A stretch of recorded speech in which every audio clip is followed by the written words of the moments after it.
You think a wedding night was sweet? Wrong. In the Middle Ages, it was legalized torture. The bride, just 12 years old, locked in a room with a man 3, 4 times her age. That night wasn't about love. It was politics, blood, and survival. Before diving into these forgotten stories of survival and suffering, if you enjoyed learning about the hidden truths of history, consider hitting that like button and subscribing for more content like this. And please comment below to let me know where you're listening from. I find it incredible that we're exploring these ancient stories together from different parts of the world, connected across time and space by our shared curiosity about the past. What we're about to uncover isn't the romanticized version of medieval marriage you've seen in movies. This is the raw, unfiltered truth about what happened when political alliances were sealed with the bodies of young girls barely out of childhood. These weren't love stories. They were business transactions where the bride was both the contract and the currency. Medieval queens feared their wedding nights for reasons that would shock modern audiences. It wasn't just nervousness or modesty. It was terror based on very real dangers that claimed countless lives behind castle walls. Tonight, we'll explore the medical horrors, the political pressures, and the systematic brutality that turned what should have been celebrations into ceremonies of sacrifice. Isabella of France was 12 when she married Edward II of England in 1308. The marriage contract had been negotiated for 7 years before she was old enough to understand what marriage meant. French chroniclers recorded that she wept so violently during the ceremony that her cosmetics ran down her face, staining her wedding gown with black streaks. But those tears were nothing compared to what came after the guests departed and the bedroom doors closed. Medieval physicians had no understanding of female anatomy. They believed women's bodies were simply defective versions of men's, turned inside out by divine judgment. This ignorance created wedding night practices that were often fatal. Brides were examined by court physicians before marriage to ensure they were suitable for breeding. But these examinations were conducted by men who thought the womb could wander around inside the body like a lost animal. The pressure on young queens to consummate their marriages immediately was overwhelming. Political alliances hung in the balance. Treaties could be voided if the marriage wasn't consummated within days of the ceremony. Witnesses often waited outside the bedroom door, listening for sounds that would confirm the deed was done. Some courts even required bloodied sheets to be displayed as proof of the bride's virginity and the marriage's completion. But here's what makes this story even more disturbing. Medieval medicine taught that violent consummation was actually beneficial for young brides. Physicians believed that rough treatment would open the womb and make future childbirth easier. They prescribed methods that would be classified as torture today, all in the name of preparing these children for their royal duties. Margaret of Anjou was 15 when she married Henry VI of England. Her wedding night was orchestrated like a military campaign. Court physicians administered drugs to relax her, older women instructed her on positions and techniques, and the king's advisors provided detailed instructions on how to ensure conception occurred quickly. The political situation was desperate. England needed an heir, and Margaret's body was the vessel chosen to provide one. The medical preparations for royal wedding nights included procedures that were essentially surgical mutilation. Young brides underwent opening ceremonies, performed by court physicians using bronze instruments. These procedures were conducted without anesthesia, often resulting in infections that killed more brides than enemy armies ever did.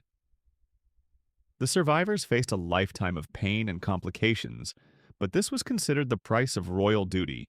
Eleanor of Aquitaine, one of the most powerful women in medieval history, later wrote about her own wedding night terror in letters that weren't discovered until the 19th century. She described being prepared like a sacrifice, her body oiled and positioned according to rituals that had more in common with pagan offerings than Christian marriage. Even she, who would become queen of both France and England, was powerless on her wedding night. The age gap between medieval royal brides and grooms was often extreme. 12-year-old girls were married to men in their 30s, 40s, or even older. These weren't gentle husbands patiently waiting for their wives to mature. These were political leaders who viewed consummation as the final step in claiming their prize. The physical damage inflicted on these children was often irreversible. Medieval wedding contracts included clauses that would horrify modern readers. Brides could be returned to their families if they failed to conceive within specific timeframes. They could be set aside if they showed unwomanly resistance to their marital duties. Some contracts even specified the frequency of sexual contact required to keep the political alliance intact. Blanche of Castile was 11 when negotiations for her marriage began. By 13, she was Queen of France, but the path to her throne was paved with medical examinations that violated her in ways that prepared her for the greater violations to come. Court records describe her wedding night as lasting 3 days, with physicians monitoring her condition and administering treatments between sessions with her husband. The religious justifications for these practices were as twisted as the medical ones.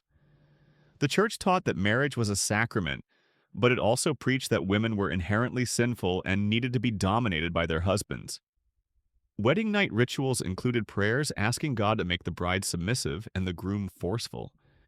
Priests blessed the marriage bed with holy water while describing the bride's duty to endure whatever her husband required. Medieval queens who survived their wedding nights faced immediate pressure to produce male heirs. If they failed to conceive quickly, they were subjected to increasingly desperate medical interventions. If they miscarried, they were blamed for not being strong enough. If they gave birth to daughters, they were considered failures who had wasted their husband's efforts. Some queens found ways to delay or avoid consummation, but these strategies carried enormous risks. Anne of Cleves managed to convince Henry VIII that their marriage was never consummated, but only because Henry was eager to marry someone else. Most queens who resisted faced consequences that made compliance seem merciful by comparison.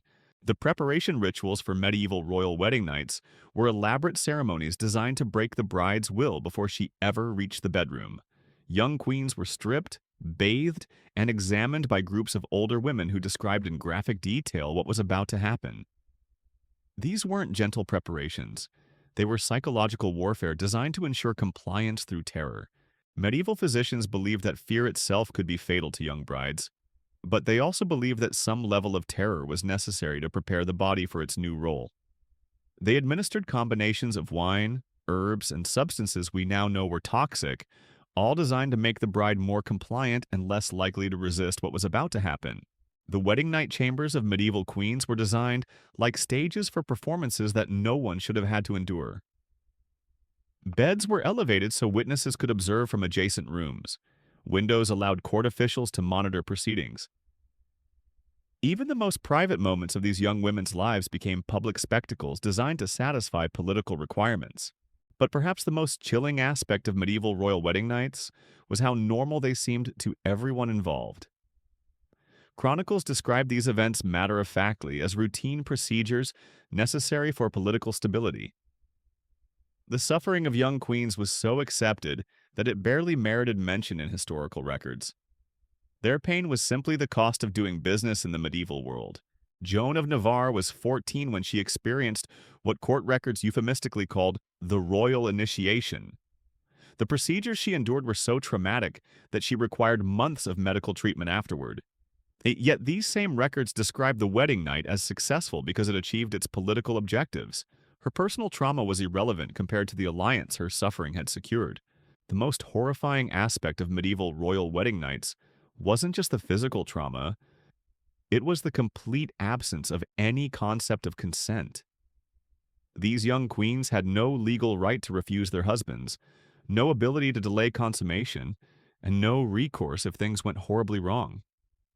They were property being transferred from one owner to another, and their wedding night was simply the formal delivery process.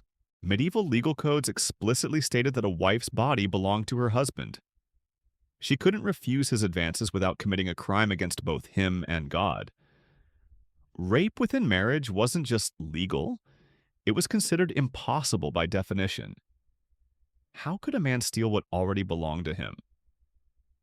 This legal framework meant that even the most violent wedding nights were perfectly lawful, leaving young queens with no protection whatsoever. The medical beliefs surrounding medieval wedding nights were based on ancient Greek and Roman texts that had been corrupted through centuries of mistranslation and religious interpretation. Physicians believed that women needed to experience pain during intercourse to properly conceive. They thought that gentle treatment would result in weak children or no children at all. This pseudoscience justified brutality as medical necessity. Catherine of Aragon was 16 when she first married Arthur, Prince of Wales. Their wedding night was supervised by a team of physicians who administered drugs and monitored vital signs throughout the ordeal. When Arthur died 5 months later, Catherine swore the marriage had never been consummated, but this claim had more to do with political survival than truth. If she admitted consummation, she couldn't marry Henry VIII and secure her position. Her wedding night testimony became a matter of international diplomacy. The preparation of medieval queens for their wedding nights included psychological conditioning that would be recognized today as systematic abuse. Young girls were told repeatedly that their value lay entirely in their ability to please their husbands and produce heirs. They were taught that any pain or fear they experienced was their own fault for not being sufficiently devoted to their duty. This mental conditioning made resistance almost impossible. Medieval wedding night rituals varied by region, but they shared common elements designed to establish male dominance from the first moment of marriage.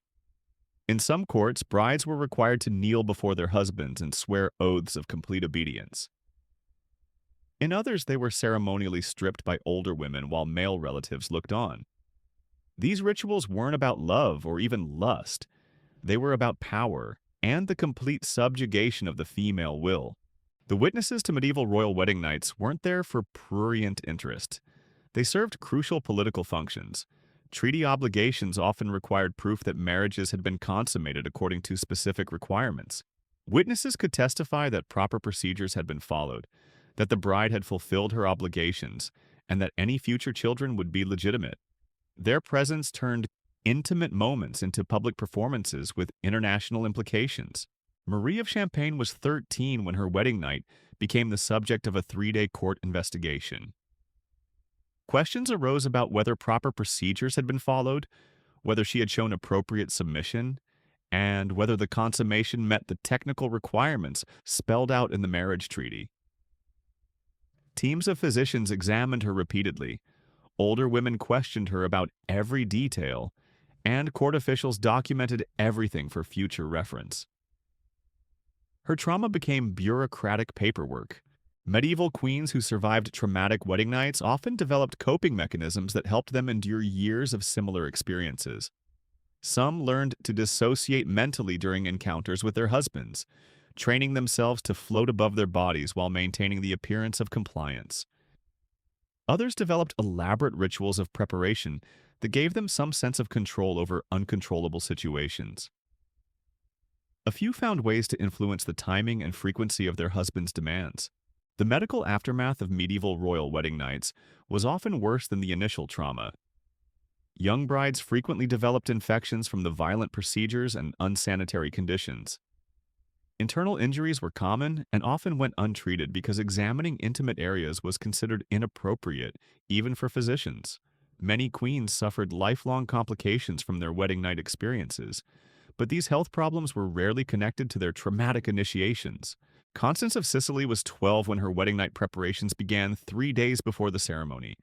She was subjected to examinations, treatments, and procedures designed to ensure her body could withstand what was planned.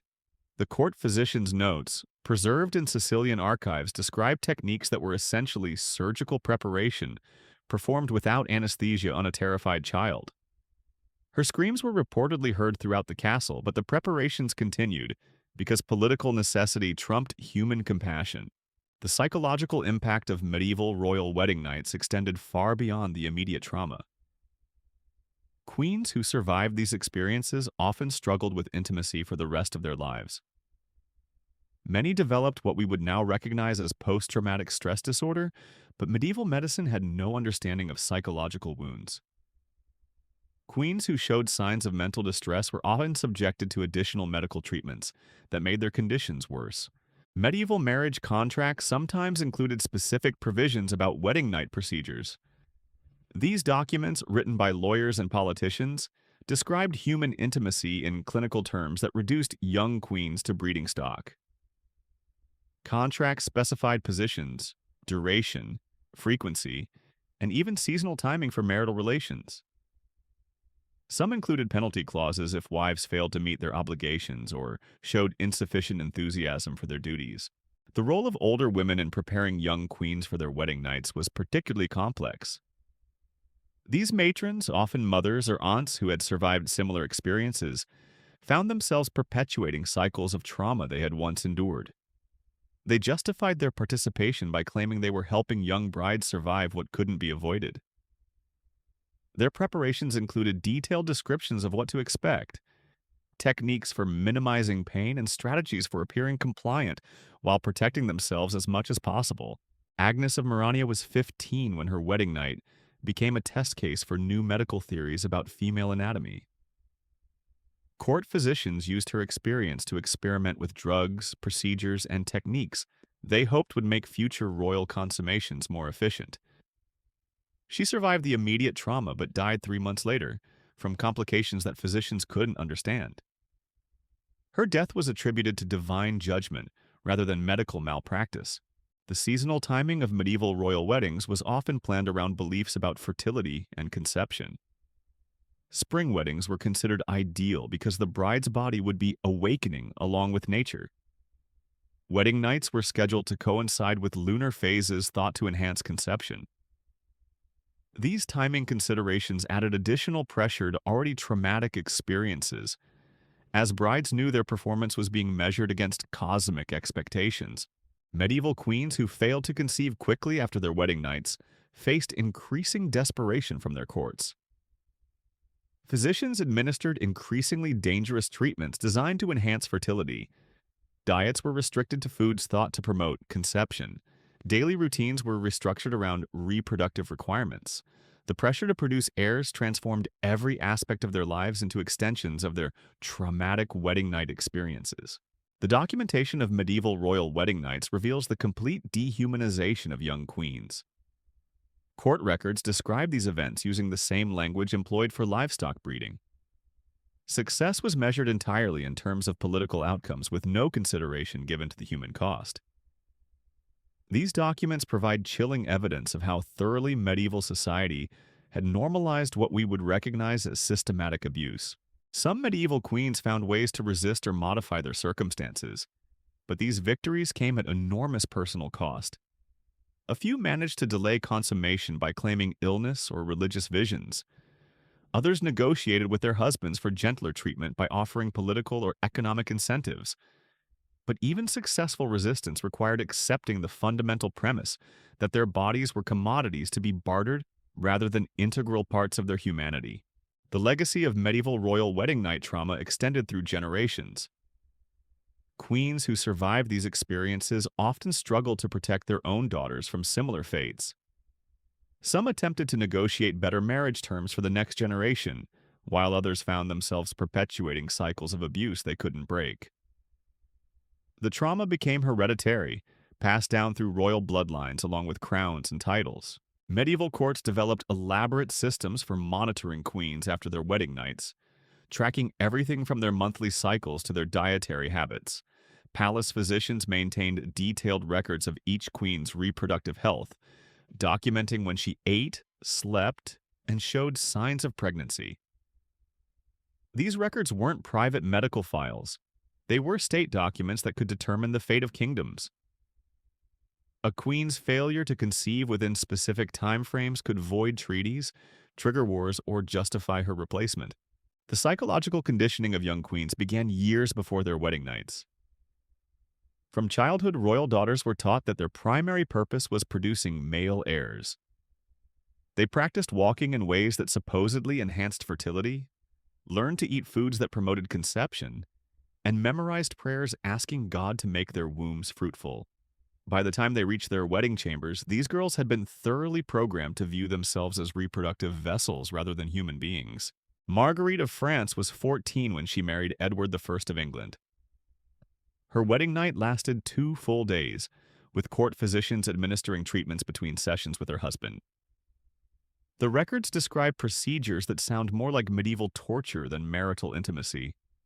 When she finally conceived 3 months later, the court celebrated as if they had achieved a military victory.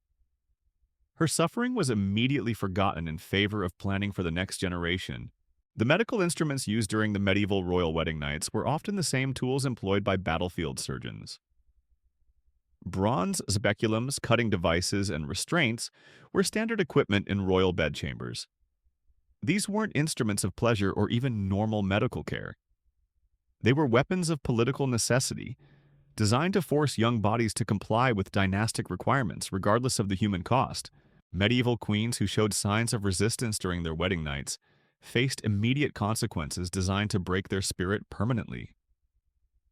Some were restrained using leather straps and bronze shackles. Others were administered drugs that induced compliance while leaving them conscious enough to participate. The most defiant were subjected to public humiliation designed to serve as warnings to future brides who might consider resistance. The religious ceremonies surrounding medieval royal wedding nights included prayers that explicitly asked God to make brides submissive and husbands forceful. Priests blessed the instruments and substances used during consummation, treating marital rape as a holy sacrament. Churches developed special liturgies for royal wedding nights, complete with hymns celebrating the bride's surrender and the groom's conquest. These weren't aberrations from Christian teaching. They were official church doctrine. Beatrice of Provence was 13 when her wedding night became a diplomatic crisis. The consummation had to be witnessed by representatives from 3 different kingdoms to validate competing treaty claims. Her trauma was conducted in front of an audience of foreign dignitaries who took notes for their respective governments. The political implications of her suffering were debated in courts across Europe, while her personal experience was treated as irrelevant administrative detail. Medieval physicians believed that a bride's emotional state during consummation could determine the character of future children. Happy brides would produce brave sons, while fearful brides would birth cowards. This pseudoscience created additional pressure on young queens to appear enthusiastic during their traumatic experiences. They were required to perform joy while enduring agony, smile while being violated, and express gratitude for treatment that was destroying their bodies and spirits. The preparation chambers, where medieval queens spent their final hours before consummation, were designed to break their psychological resistance. These rooms contained explicit artwork depicting marital duties, medical texts describing female anatomy in derogatory terms, and religious icons emphasizing feminine submission. Young brides were forced to study these materials while older women explained in graphic detail what was about to happen to them. Eleanor of Provence was 12 when her wedding night preparations included surgical procedures performed without her consent. Court physicians modified her body using techniques they claimed would enhance her husband's pleasure and increase conception chances. These modifications were permanent alterations that affected her for the rest of her life, but she had no voice in decisions about her own body. The procedures were justified as necessary improvements to royal property. Medieval wedding night contracts sometimes included provisions for replacing brides who couldn't fulfill their obligations. If a queen proved unable to conceive, showed excessive resistance, or developed medical complications that interfered with her duties, backup arrangements could be activated immediately. Some contracts specified substitute brides who would be prepared simultaneously, ready to step in if the primary choice failed to meet expectations. The aftermath of traumatic medieval wedding nights often included elaborate cover-up operations designed to maintain political stability.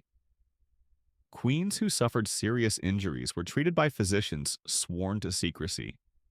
Those who developed psychological problems were isolated from court life until they could perform their public roles convincingly.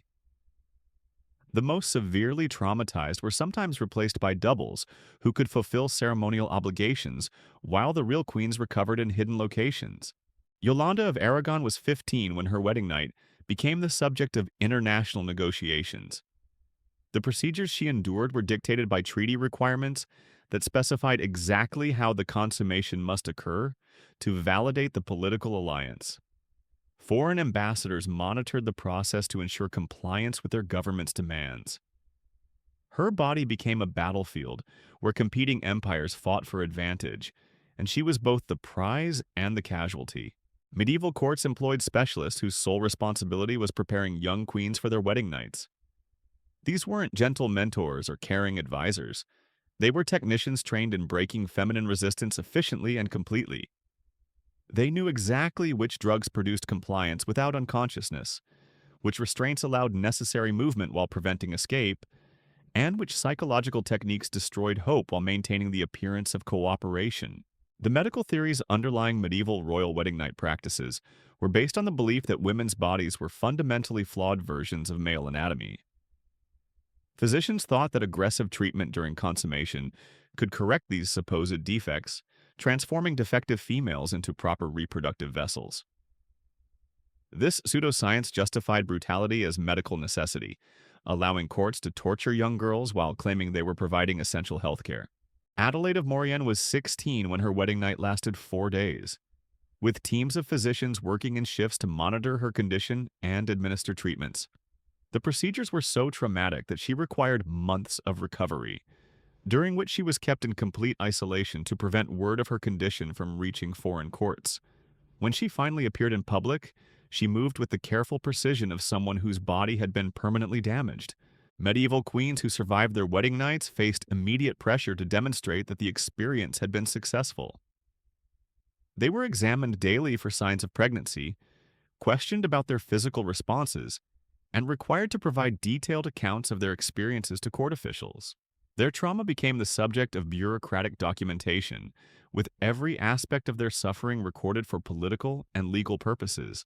The psychological techniques used to prepare medieval queens for their wedding nights were designed to create learned helplessness that would persist throughout their marriages.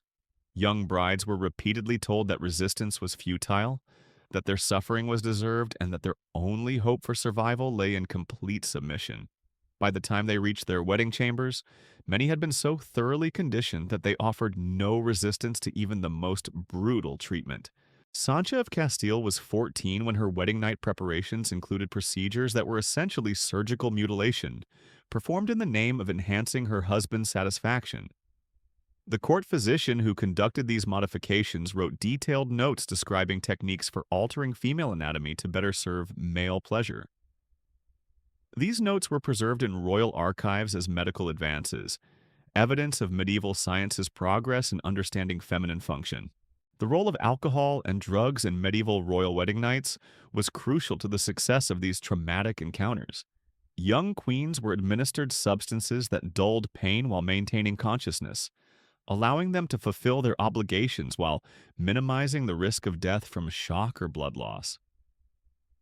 These chemical cocktails were carefully calibrated to produce compliance without causing obvious incapacitation that might invalidate the consummation legally. Medieval marriage law included provisions that specifically addressed the problem of brides who died during their wedding nights.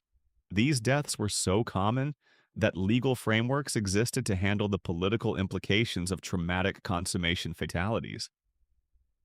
Courts could immediately activate backup marriage arrangements, transfer treaty obligations to substitute brides, or renegotiate alliance terms based on the specific circumstances of the bride's death. The training programs for older women who assisted with medieval royal wedding nights included instruction in restraint techniques, drug administration, and psychological manipulation.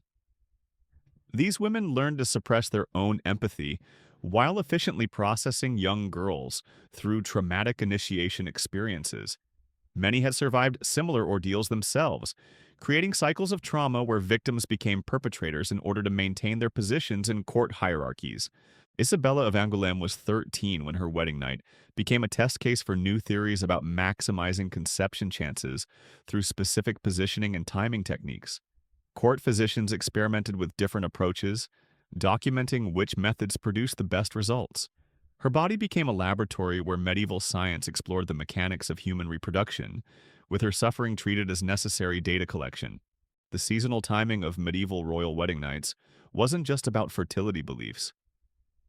Courts also considered political calendars, scheduling traumatic consummations to coincide with diplomatic negotiations or military campaigns. A queen's wedding night trauma might be timed to distract from unpopular policies or to demonstrate royal power during international negotiations. Even the most intimate moments of their lives served broader political purposes. Medieval queens who conceived quickly after their wedding nights weren't freed from trauma. Instead, they faced new forms of medical intervention designed to ensure healthy pregnancies and male births. Physicians administered drugs, performed procedures, and imposed restrictions that continued the pattern of treating royal women as reproductive machinery rather than human beings. Pregnancy brought different torments, but no relief from systematic dehumanization. The documentation requirements for medieval royal wedding nights created detailed records that reveal the complete absence of any concept of feminine consent or comfort. These documents describe human intimacy using the same clinical language employed for livestock breeding, measuring success entirely in terms of political outcomes while ignoring the psychological and physical cost to the women involved. Berenguela of Castile was 12 when her wedding night became the subject of a formal inquiry conducted by church officials who needed to verify that proper procedures had been followed to validate the political alliance her marriage created. Teams of theologians, physicians, and legal experts examined every aspect of her experience, documenting her trauma in excruciating detail for official records that would determine the fate of kingdoms. The legacy of medieval royal wedding night trauma extended far beyond the immediate victims. Courts that normalized such brutality created cultures where violence against women was not just accepted, but celebrated as political necessity. These attitudes influenced legal systems, medical practices, and social customs for centuries, creating lasting damage that affected countless generations of women who weren't even royalty. As we delve deeper into these forgotten chambers of medieval palaces, we uncover a systematic machinery of trauma that operated with bureaucratic efficiency and religious justification. The young queens who entered these rooms as children emerged as broken vessels, their humanity sacrificed on the altar of political necessity. But their stories were far from over. The wedding night was merely the beginning of a lifetime of systematic abuse that would define their existence and shape the very foundations of medieval power structures. The systematic nature of this abuse became even more apparent in the weeks following these traumatic wedding nights. Medieval courts developed elaborate monitoring systems to track every aspect of a young queen's recovery and reproductive status. Palace physicians maintained hourly logs of their patients' conditions, documenting everything from the color of their urine to the frequency of their tears. These weren't medical records designed to promote healing. They were surveillance reports ensuring that royal property remained functional despite the damage inflicted upon it. Margaret of Scotland was 14 when her post-wedding night complications required the attention of 7 different physicians, working around the clock to keep her alive. The internal injuries she sustained were so severe that court records describe blood seeping through her mattresses for weeks afterward. Yet these same documents express concern not for her suffering, but for the political implications if she died before producing an heir. Her value lay entirely in her womb's potential, and everything else about her humanity was considered expendable. The psychological conditioning didn't end with consummation. Medieval queens faced ongoing campaigns designed to break any remaining traces of independent thought or personal desire. They were subjected to daily lectures about feminine duty, forced to memorize religious texts emphasizing submission, and required to participate in ceremonies that celebrated their own degradation. Courts employed teams of older women whose job was ensuring that young queens internalized their status as property rather than people.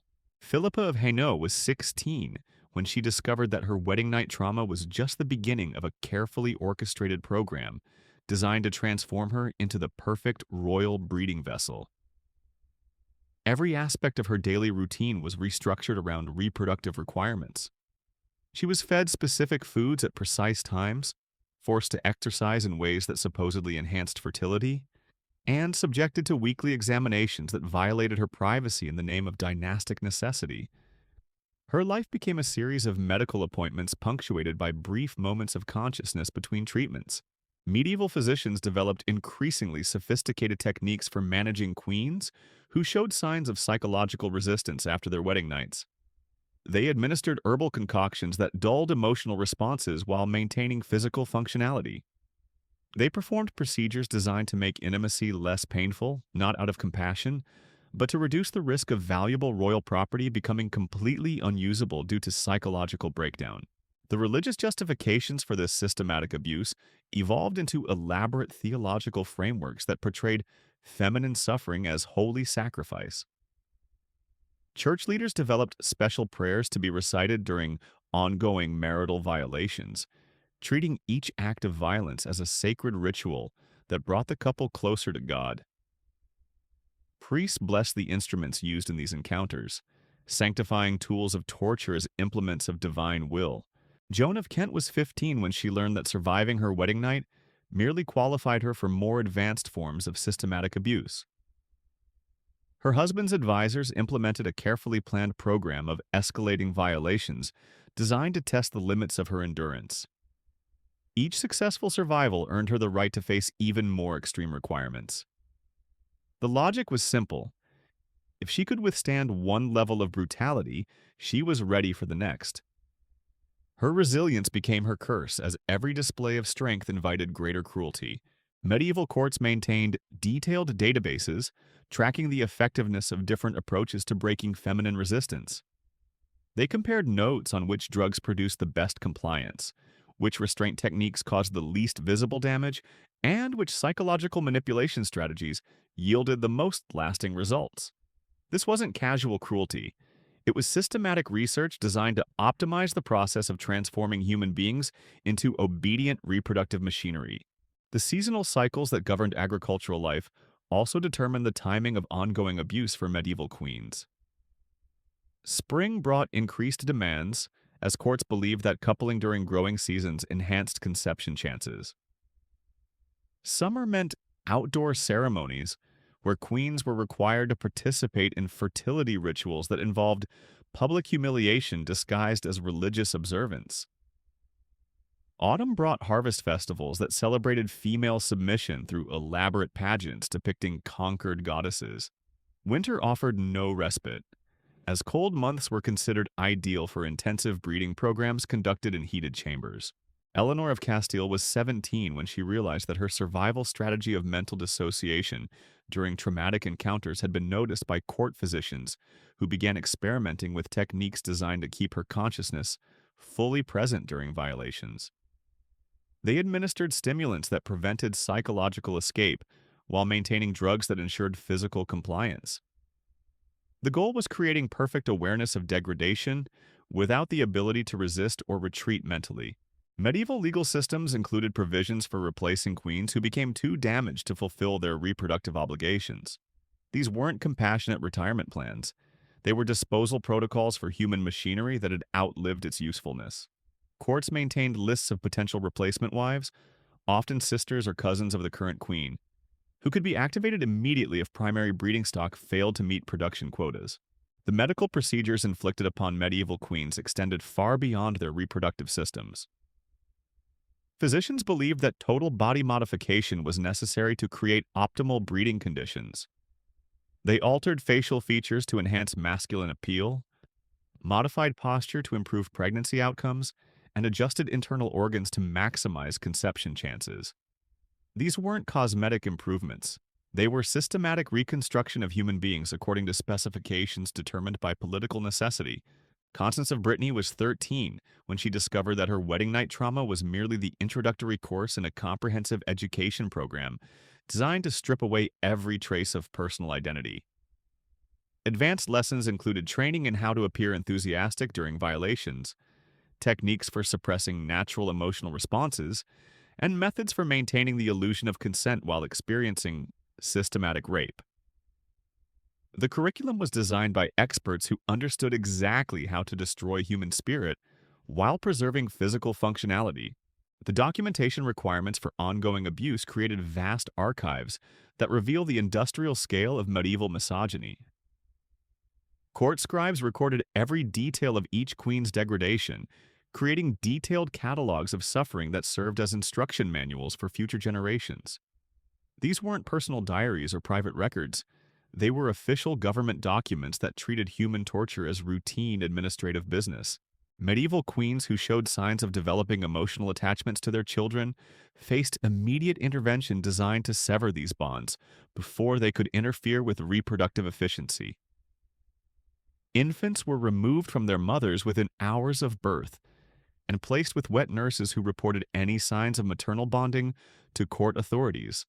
Queens who attempted to maintain relationships with their offspring were subjected to additional psychological conditioning designed to eliminate such dangerous emotional responses. The training programs for court officials who managed medieval queens included instruction in recognizing and suppressing any signs of recovering humanity.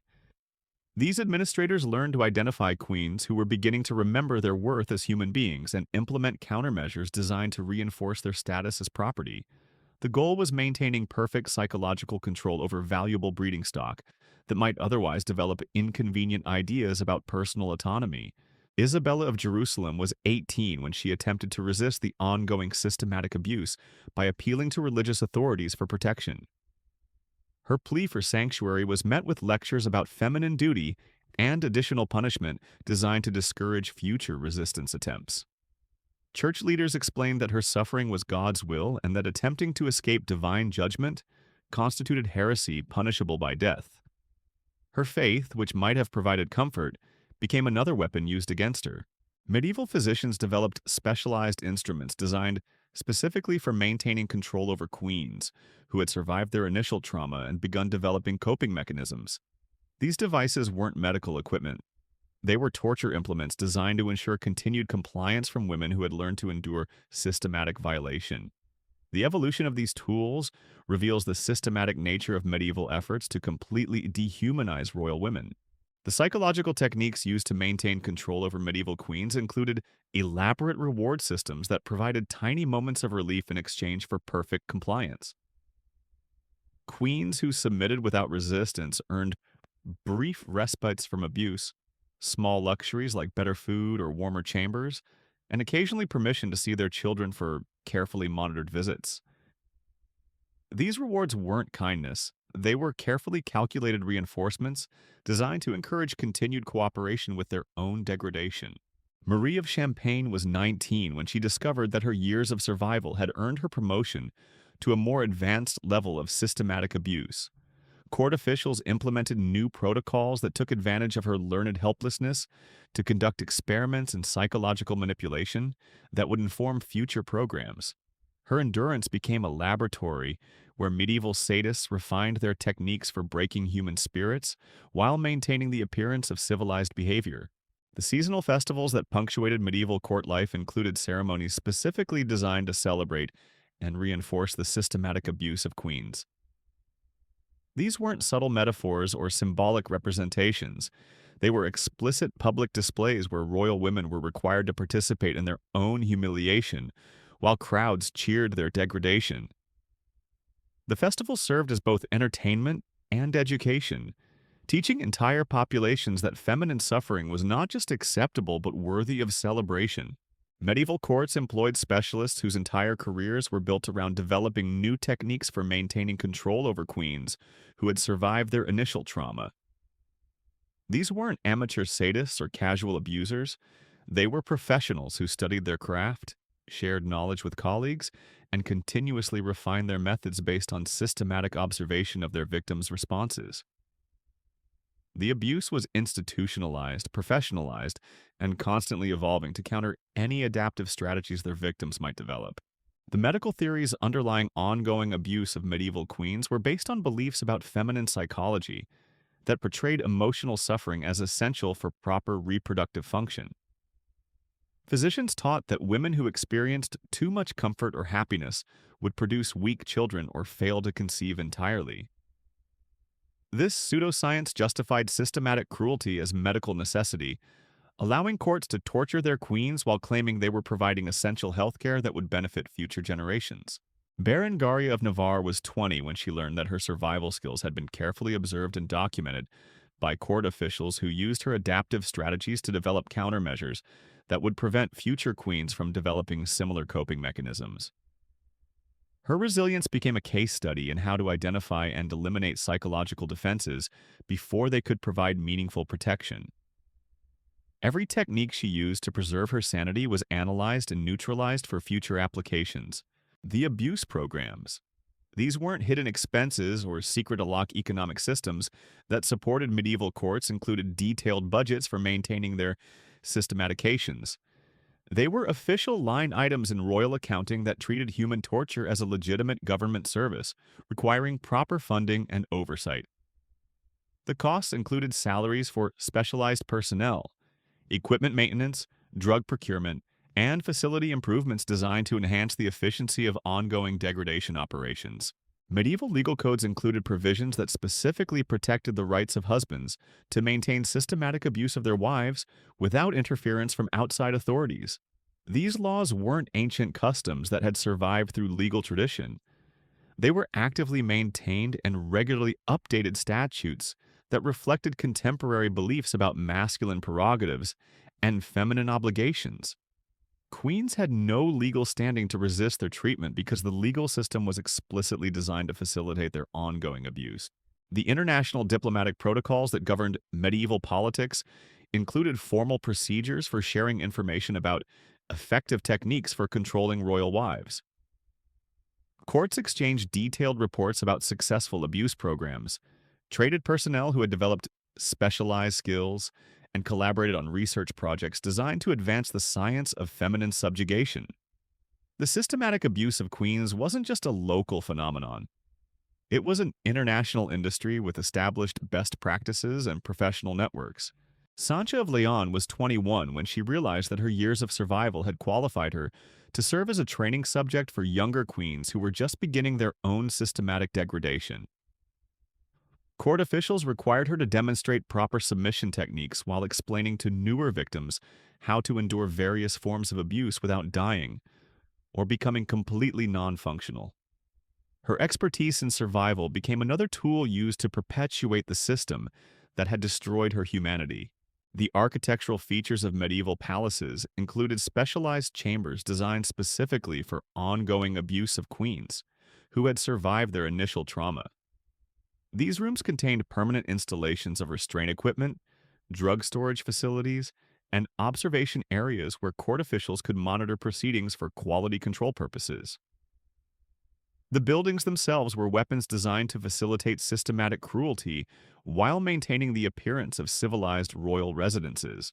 Medieval physicians maintained detailed medical records tracking the long-term effects of systematic abuse on queens who survived multiple years of treatment. These documents reveal the progressive destruction of human beings through carefully calibrated programs of physical and psychological torture. The records weren't kept out of scientific curiosity or medical concern. They were quality control documentation designed to optimize abuse programs for maximum effectiveness while minimizing the risk of killing valuable breeding stock too quickly. The religious ceremonies that marked important dates in the medieval calendar included special observances designed to sanctify ongoing abuse of queens through theological justification. These weren't peripheral additions to established liturgy. They were central elements of church doctrine that portrayed feminine suffering as essential for spiritual purification and social stability. Priests developed elaborate theological arguments explaining why systematic cruelty toward royal women served God's divine plan for human civilization. Adelaide of Italy was 22 when she discovered that her reputation for surviving extreme abuse had made her a valuable consultant for courts throughout Europe, seeking to improve their own queen management programs. Foreign diplomats requested detailed briefings on her treatment protocols, and her court officials provided technical assistance to allied kingdoms looking to implement similar systems. Her suffering became an export commodity that generated political capital for her husband's regime. The educational systems that trained future court officials included comprehensive curricula covering all aspects of systematic abuse management. These weren't informal apprenticeships or casual knowledge transfer. They were formal academic programs with textbooks, examinations, and certification requirements that ensured professional competency in human degradation techniques. The systematic nature of the abuse was maintained through institutional education that treated cruelty as a legitimate professional skill, requiring proper training and ongoing development. Medieval courts developed sophisticated quality control systems for monitoring the effectiveness of their ongoing abuse programs. These included regular performance evaluations of personnel involved in queen management, statistical analysis of treatment outcomes, and continuous improvement protocols designed to enhance the efficiency of systematic cruelty. The abuse wasn't random violence or emotional outburst. It was managed torture conducted according to established protocols with measurable objectives and professional oversight. The psychological research conducted by medieval courts included systematic studies of how long human beings could endure various forms of abuse before suffering complete mental breakdown. These weren't casual observations or anecdotal reports. They were controlled experiments designed to establish scientific baselines for optimal torture that would destroy resistance without eliminating functionality. The research was conducted on living human beings who had no choice but to serve as experimental subjects in studies that would inform future abuse programs. Matilda of England was 23 when she learned that her years of documented survival had made her a case study in advanced abuse techniques that were being implemented throughout European courts. Her treatment protocols were copied, distributed, and adapted by foreign kingdoms seeking to improve their own systematic cruelty programs. Her suffering became an international standard against which other abuse programs were measured for effectiveness and efficiency. The technological innovations developed by medieval courts included specialized equipment designed to enhance the precision and effectiveness of systematic abuse while minimizing visible evidence that might compromise political relationships. These devices weren't crude instruments of random violence. They were sophisticated tools engineered according to scientific principles and continuously refined based on feedback from field applications. The systematic abuse of medieval queens drove technological advancement in torture methodology that influenced military and civilian applications for centuries afterward.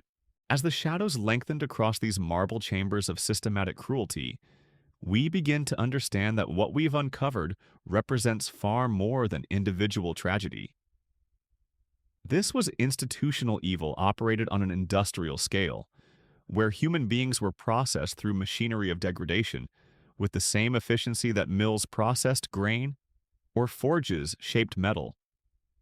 The young women who entered these systems as queens emerged as hollow vessels, their humanity systematically extracted through programs that treated their destruction as routine administrative business. But the machinery of medieval misogyny extended beyond even these horrors, reaching into every aspect of court life and social structure. The systematic abuse of queens was merely the most visible manifestation of broader systems designed to ensure that feminine humanity could never threaten masculine power. What we've seen so far was just the foundation upon which even more elaborate structures of cruelty were built, structures that would define the lived experience of royal women for generations to come. The mechanisms of control extended beyond physical chambers into the very fabric of court society, creating invisible prisons that trapped medieval queens even when they weren't being actively tortured. These women lived under constant surveillance systems that monitored their every movement, conversation, and facial expression for signs of recovering independence. Palace servants were trained to recognize and report any behavior that suggested a queen might be developing personal opinions, emotional attachments, or memories of life before her systematic breaking. Eleanor of Provence discovered at 24 that her handlers had developed psychological profiles tracking her responses to different stimuli over nearly a decade of abuse. These profiles weren't medical records, they were operational manuals that predicted her reactions to various forms of cruelty, allowing her tormentors to calibrate their approaches for maximum psychological impact while maintaining the appearance of royal dignity that international politics required. Medieval courts established communication networks that allowed them to share intelligence about effective control techniques across vast distances. Royal households exchanged detailed reports about behavioral modification successes, traded personnel who had demonstrated particular skill in breaking feminine resistance, and collaborated on research projects designed to advance the science of psychological domination. These weren't informal conversations between allies. They were formal intelligence operations that treated the systematic destruction of human beings as matters of national security. The dietary control systems imposed on surviving queens extended far beyond nutrition into sophisticated chemical warfare designed to maintain psychological compliance. Palace kitchens operated under strict protocols that required specific additives in royal meals, substances that affected mood, memory, and emotional stability, while appearing to be ordinary seasonings or food preparation techniques.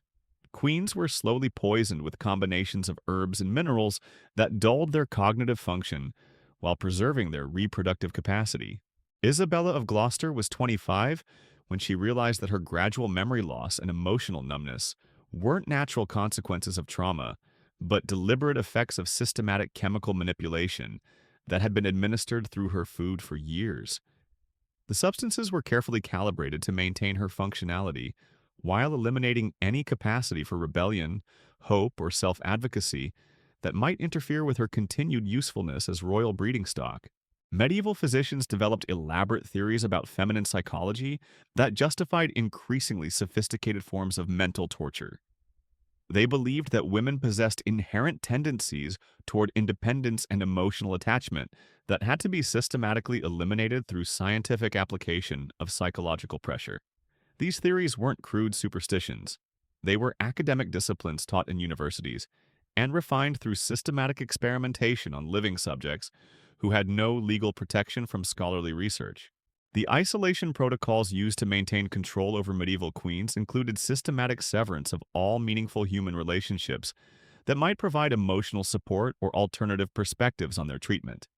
Queens were prohibited from developing friendships with servants, maintaining correspondence with family members, or forming attachments to their children that might remind them of their humanity. Any person who showed compassion toward a queen faced immediate punishment designed to discourage others from similar emotional responses. Margaret of Provence experienced the full implementation of these isolation protocols when court officials discovered that she had begun to recover some sense of personal worth through conversations with a sympathetic lady-in-waiting. The servant was publicly executed for treason, her crime defined as attempting to undermine royal authority by treating the queen as a human being rather than state property. Margaret was forced to watch the execution, while court officials explained that her emotional responses had caused an innocent person's death. The architectural modifications made to royal residences included hidden observation chambers that allowed continuous surveillance of queens without their knowledge. These weren't simple peepholes or listening devices. They were sophisticated systems of mirrors, acoustic channels, and concealed viewing areas that enabled teams of observers to monitor every moment of a queen's existence. Privacy became impossible as courts developed technology that eliminated any space where systematic abuse victims might recover their psychological equilibrium. Medieval legal systems evolved to include increasingly sophisticated definitions of treason that criminalized any attempt by queens to resist their treatment or seek outside assistance. These laws weren't ancient traditions. They were contemporary legislation specifically designed to eliminate legal protections that might interfere with ongoing abuse programs. Queens who attempted to contact family members, seek religious sanctuary, or even express unhappiness with their treatment could be legally executed for undermining state security. Berenguela of Leon learned the full implications of these legal innovations when her attempt to send a coded message to her brother resulted in formal treason charges that could have justified her execution. The message itself was innocuous, but court lawyers argued that any unauthorized communication constituted an attempt to reveal state secrets that might compromise ongoing diplomatic negotiations. Her survival depended entirely on her continued value as breeding stock, not on any legal rights or protections. The psychological warfare techniques developed by medieval courts included systematic campaigns designed to convince queens that their abuse was not only justified, but beneficial for everyone involved. These campaigns used sophisticated propaganda methods that portrayed systematic cruelty as medical treatment, religious purification, and patriotic service that protected entire kingdoms from the chaos that would result if feminine nature were allowed to operate unchecked. These forgotten chambers of medieval palaces tell a story that history tried to bury, but the truth echoes through centuries of silence. The young queens who walked these corridors weren't characters in fairy tales. They were real girls whose childhoods ended the moment political necessity demanded their sacrifice. Their wedding nights weren't celebrations, but systematic destructions of human dignity, conducted with the same cold efficiency that kingdoms use to collect taxes or wage wars. What we've uncovered reveals the machinery of power at its most naked and brutal. Medieval courts didn't accidentally stumble into these horrors. They designed, refined, and perfected them through generations of systematic cruelty that treated young women as nothing more than political currency to be spent in the great game of dynastic survival. The physicians, priests, and politicians who orchestrated these traumas weren't monsters hiding in shadows. They were respected members of society who justified torture as medicine, rape as religious duty, and the complete destruction of feminine humanity as political necessity. The most chilling aspect isn't the individual cruelty, but the systematic nature of it all. This wasn't random violence born of passion or madness. It was institutionalized abuse operated with bureaucratic precision, complete with training manuals, quality control measures, and continuous improvement protocols designed to maximize suffering while maintaining the appearance of civilized behavior. These queens feared their wedding nights because they understood what we've forgotten. That power without accountability becomes absolute corruption. That systematic abuse can wear the mask of tradition, and that human dignity means nothing when it conflicts with political convenience. Their terror was rational, their resistance heroic, and their survival miraculous given the machinery of destruction arrayed against them. Today, as we close this chapter on medieval brutality, we must ask ourselves what systematic cruelties our own age has normalized, what vulnerable populations we sacrifice for political convenience, and what horrors future generations will discover in our own carefully sanitized historical records. The echoes of those stone chambers remind us that civilization's greatest achievements often rest on foundations built from the bones of the powerless. The candlelight has long since flickered out in those medieval chambers, but the shadows remain. And in those shadows, if we listen carefully, we can still hear the whispered prayers of young queens who never stopped believing they deserved better, even when the entire world told them otherwise.